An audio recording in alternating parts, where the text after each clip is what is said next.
operating a backpack electrofisher, like I said, it requires more than just like hopping in and turning it on. You have to pay attention to the settings to make sure that they're safe and that they're efficient for sampling.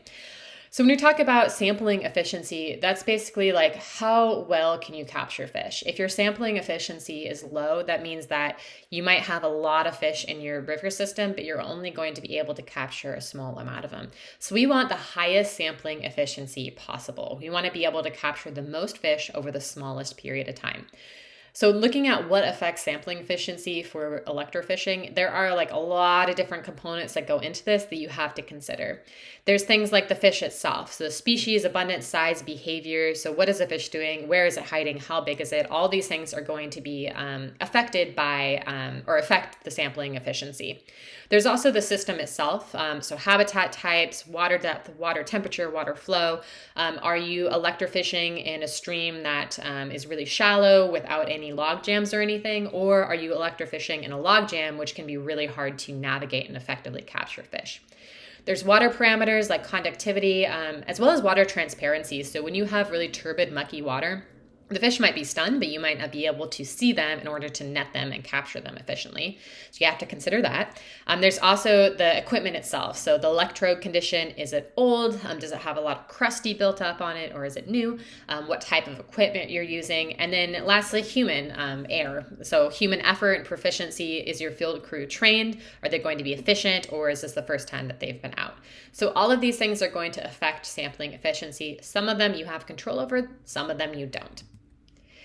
So one thing to remember in terms of sampling efficiency and also safety is that the electric field is going to be stronger near the electrodes. So that anoid and that cathode, that ring that you put out in front of you and the rat tail that goes out behind you, if a fish is really, really close to the anoid or cathode, it's going to have the strongest electrical field. So here's the fields, and this is going to be strongest. The farther you go away from there, the weaker the electrical field is going to be.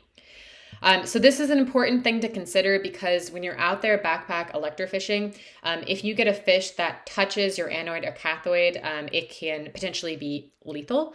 Whereas if you have too far of a space between your anoid and cathode, that's going to really decrease your electrical field efficiency and you're not going to be able to capture fish efficiently. So you have to keep them the right distance apart, which is usually holding the anoid out in front of you and just letting the cathode, the rat tail, drag back behind you. Another thing to consider is fish size. So larger fish are shocked harder. When you have a large fish like an adult salmon, they are really, really sensitive to these electrical currents. Whereas when you have small fish like par or fry, they're a lot less sensitive to electrical currents. If you are out electrofishing in a system that has adult fish and you have set your backpack electrofisher settings to capture juvenile fish, it's going to be too high for the adult fish. And what happens is when they experience that electrical field, they can actually convulse so much that they break their backs. It's really, really gross. So that's why for electrofishing, you usually don't see that happening in the fall, for example, because you don't want to be electrofishing in a system that potentially has adults. The one caveat to that is that sometimes in conservation hatcheries, they actually go out for the purpose of capturing broodstock. And if you do that, that's fine. You just have to dial the electrofisher settings like way back so that you're not lethally sampling your adults. So sometimes they do use them for adults, but you have to really turn down the settings a lot to accommodate that difference in size. Another thing to consider is the actual electrodes themselves. So when you have a small electrode, that means that it's a small surface area that's generating the electrical field, and the electrode itself is going to be a lot more intense. And so if you diffuse it, like shown here in the ring or something like that, if you have a large electrode surface area, it's less intense because that electrical output is spread through this whole ring. And that's why typically with backpack electrofishers, you see the anoid have a ring or a triangle sometimes or a square on the end, and that's because it's diffusing that electrical field. Whereas the rat tail here, the cathode dragging out behind you, typically that's just a string, and that's because fish are attracted to the anoid, attracted to the ring, so they're typically going to be touching the anoid, the ring, if they're going to be coming in contact with either of these is typically the anoid. Okay, so looking at effects on fish. When you look at electrofishing and its effects on fish behavior, there are varying different like stages, and you can kind of think of this as similar to when we used MS-222 to put fish under. So there's like the middle zone, right, where with the MS-222 they die, whereas there's maybe they're just a little bit drugged, and we want to go for that middle area, like when we're pet tagging, where the fish is kind of unconscious but not dead. The same thing for electrofishing. So there's various different zones. So here in the danger zone, this is where we do not want to be. This is where your fish are dying. They're being barbecued. This is something that is usually not desirable. Another thing that's not desirable is being out here on this outer ring. This is fright. So when you have your electrofisher settings set down too low, you're applying an electrical current to the water that's not enough to stun the fish, but the fish can feel it. They become scared and they flee away. So when you're electrofishing and you see the fish kind of swimming away from you, that's a sign that you need to turn your electrofishing settings up because you're losing fish, basically. You're not capturing them efficiently. Narcosis here is another place that you really don't quite want to be. This is where the fish is stunned and unconscious, so fish are belly up, but they still have a chance to recover. What you're really kind of going for is kind of the balance points here between attraction and narcosis. So fish are attracted to the electrical current if it's high enough, but you also want it to be low enough that they're stunned for like a second, like they're like attracted to it, a little stunned, but they're not like belly up in the water. So this is what you're kind of looking for when you're operating the electrofisher. So fish are going to be attracted to the anoid. So if there are fish in this area, they're going to be attracted to this negative anoid ring here.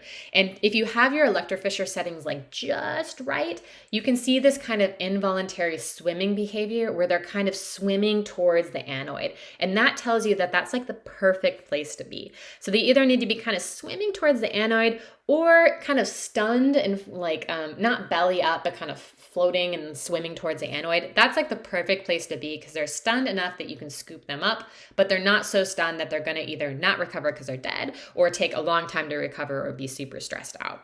So that's kind of what you're looking at. If you have your electrofisher settings up too high and you're in that danger zone, there's a lot of different problems that you can get, including death. So when you are electrofishing, you want to be not only looking at the behavior of your fish in the water as you're electrofishing, but also looking at the recovery of your fish in your bucket after you capture them. If you have your electrofisher settings up too high, you can get internal hemorrhaging or external hemorrhaging. So these are blood vessels that burst. Internal hemorrhaging looks like basically just like blood dots in the inside of the body. External hemorrhaging branding, I think I have a picture. No, I don't. So external hemorrhaging, show down here. This is a really common sign that your electrofisher is set up too high. It has this kind of like chevron shaped brand on the back. It's going to be a dark spot. Sometimes that will go away after the fish has recovered. But that's basically a sign that even if the fish is still alive, if you're seeing branding, your electrofisher is turned up too high. That's a sign that there's a lot of fish stress associated with it. On the lethal end, you can see fish with broken backs or just plain death. So this is what a fish with a broken back from electrofishing looks like. It's really nasty, makes you feel really bad for the little fish. So if you're seeing broken backs, you need to turn your electrofisher down a lot. If you're seeing internal and external hemorrhaging, including this branding, that tells you that your electrofisher is turned up too high, even if it's not lethal and you need to dial it back a little. So for fish care, when you are electrofishing, you want to remove fish immediately from the electrofield. So don't be sitting there electrofishing in the same spot for like 30 seconds because you're going to fry your fish. So as soon as you see a fish go up or as soon as you spy a fish, you want to scoop them up right away, remove them from the electric field. That also means that you need to put them in a bucket that's outside the river water. There's a tendency to want to keep the fish in the net here and keep them in the water because fish need to be in water. But if your crewmate is still electrofishing and your fish is sitting in the net in the water, it is definitely being fried at that point. So you want to get them out of the water as fast as possible. Do not smash fish, which seems like, of course, why would you smash fish? But sometimes they're unconscious and they get kind of stuck in the middle of like in the cracks of rocks and you're trying to like net them up. And sometimes you can accidentally smash them, or sometimes you scoop up the fish and you get a scoop of rocks as well. And that smashes the fish as well. So don't smash the fish, and also avoid netting rocks. And also refresh your holding bucket frequently. So the way this typically works is you have one person who has the backpack electrofisher. You have one, preferably two netters that are here netting the fish. See how they're netting in between the anoid and the cathode? That's where most of the fish are going to be. And then we have a bucket person here that has a bucket filled with water, sometimes an aerator. And I like to drill holes. This is actually a picture of my old field crew. I like to drill holes in the side here so that you can screw on the top of the bucket and just dunk the whole bucket in the water, and that way you can refresh the water. So in terms of setting the electrofisher settings, the first thing is definitely to know the conductivity of your water. Usually when you're backpack electrofishing, you have a conductivity meter with you. You take a conductivity measurement before you do electrofishing. And that's something really important to write down, not only to know what the settings are, but also to report in your report or your study, whatever you're writing. Because if you have a high conductivity, then you know that there's going to be a pretty good capture efficiency there. You also need to select safe starting values. So on the right-hand side, I have a table here with some recommendations for safe starting values. Voltage, duty cycle, and frequency. Typically for voltage, you want to start around 100. Duty cycle, you're looking at 10 to 15%. Frequency, about 30 hertz. These are ballpark figures that are good for juvenile salmonids. Again, you really wouldn't want to use this for adult salmonids, just juveniles, but it's a good place to start. When you're actually selecting the electrofisher settings, in terms of voltage, if you have low conductivity water, you need to increase the voltage. Really what you're looking for is you want to start at that starting voltage of about 100. And then if you're seeing like fish escaping or it twitches and escapes, if you see a fish twitch, you want to go up about like 5 to 10 volts after that. If a fish twitches and then escapes, that lets you know that the voltage is probably high enough and it's probably the frequency that you need to change or the duty cycle. So frequency is probably the one setting that has the most impact on fish injury. So you want to be really careful with the frequency. I would recommend never going higher than 60 hertz and trying to go as low as possible. And as a reminder, frequency is how many pulses of voltage per second. What you're looking for is you want to go up if fish are swimming away. So if you see a fish twitching and escaping, that kind of tells you the voltage is higher. But if you see them swimming away, that's something that you might want to turn up the frequency rather than turning up the voltage. So you want fish, again, to be swimming towards the anoid, not swimming away from you. And then last is duty cycle. Duty cycle, you can use... like I said, you should use like pulsed DC for most of the time, but if you have really high conductivity or you are really concerned about your battery life, you can turn it down to just direct current. So that means that the duty cycle is 100%. And you want to adjust the settings down if you're using pulse DC. So again, pulse DC has a higher capture efficiency than just direct current. So again, if you are using high conductivity, or if you're in high conductivity water or you want to conserve your battery power, you can just use 100% duty cycle, which is direct current applied 100% of the time. That's going to really conserve your battery life, but usually pulse DC is what I see people using.